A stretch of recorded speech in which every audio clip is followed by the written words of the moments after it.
கொஞ்சம் அடுப்பில் சிம்லேயே வச்சு வதக்கினோம்னா ஒரு 10 நிமிஷத்துலேருந்து 1/4 மணி நேரத்துக்குள்ளே புடலங்காய் நல்லா வெந்துடும்.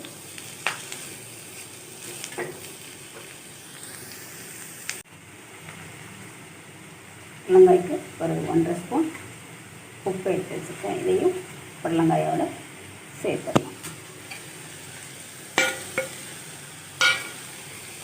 ஒரு சின்ன ஸ்பூனில் தான், குட்டி ஸ்பூனில் தான் எடுத்துருக்கேன். உப்பு பார்த்துட்டு கூட போட்டுக்கலாம், பத்தலைன்னா. அதிகமாக போட்டால் ஒன்றும் பண்ண முடியாது, சாப்பிட முடியாது.